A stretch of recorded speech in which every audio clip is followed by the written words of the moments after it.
Dalam Bapa dan Putra dan Roh Kudus. Amin. Allah Tritunggal Maha Kudus. Puji syukur kami aturkan kepadamu pada hari raya pembaptisan Tuhan Yesus oleh Yohanes di Sungai Yordan, sungai yang kotor. Dan Yesus mau masuk di dalamnya untuk menjadi satu dan sama dengan kita. Dengan kami meski dia tidak. Bantu kami ya Tuhan untuk memasuki kelemahan-kelemahan kami dan mempersembahkannya kepada Tuhan. Demi Kristus Tuhan dan pengantara kami. Amin. Para saudara, pada hari baptisan Yesus ini, kita mengenang sesuatu yang luar biasa. Pertama, baptisan Yohanes adalah baptisan pertobatan. Banyak orang dibaptis di Sungai Yordan. Sungai yang bukan bersih tapi kotor. Dan Yesus justru mendekati kepada Yohanes.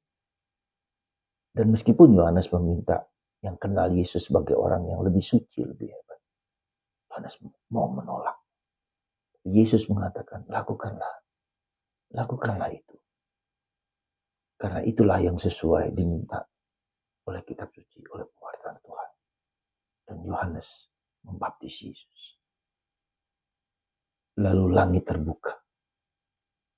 Ada terlihat Roh Kudus berupa burung merpati dan Bapa di surga. Inilah putraku terkasih.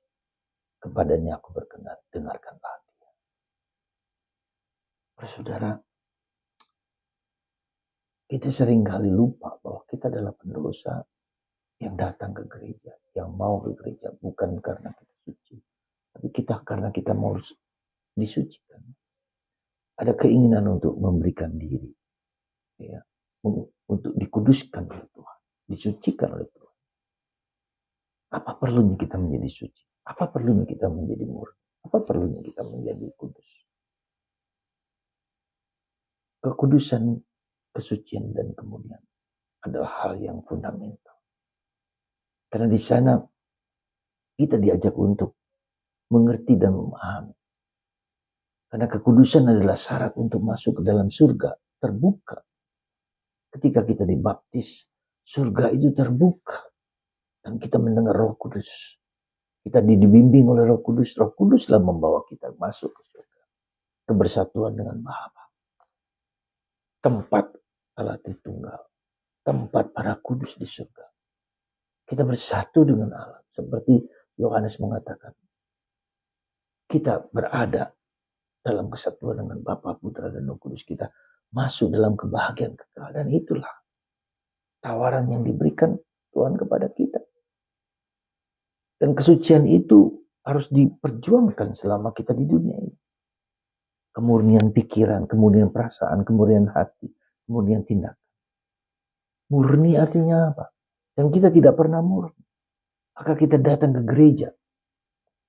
Datang ke gereja untuk dipersatukan, untuk disucikan, untuk dibersihkan. Dari pikiran-pikiran kita yang jahat. Dari mulut kita yang cemar. Hati kita yang mudah mengeluh. Komplain. Menghakimi orang lain. Segala dosa. Tindakan-tindakan kita. Mudah marah, mudah menghujat, mengkritik, dan seterusnya. Jadi saudaraku terkasih, kita diajak untuk naik ke surga. Naik ke surga. Dan itu harus dimurnikan, dibersihkan. Dan kita adalah anak Allah. Anak Allah, warisan. Itu diberikan kepada warisan. Kita mendapat warisan yang suci itu kepada kita semua. Karena itulah saudaraku terkasih, mari kita mohon dengan hari raya baptisan Yesus ini. Kita sadari kita orang berdosa. Justru harus datang kepada Tuhan. Tuhan datang untuk orang berdosa seperti Anda dan saya. Semoga Tuhan memberkati Anda dan mendorong kita semua untuk semakin dekat dengan Tuhan, untuk semakin disucikan, untuk semakin dibersihkan dari segala dosa. Dan kalau hidup kita suci dan bersih dan murni, pasti akan membuat kita bahagia, damai, menjadi alat cinta kepada orang lain, alat kasih kepada orang lain. Tuhan memberkati Anda semua di hari yang suci ini, Bapa, Putra, dan Roh Kudus.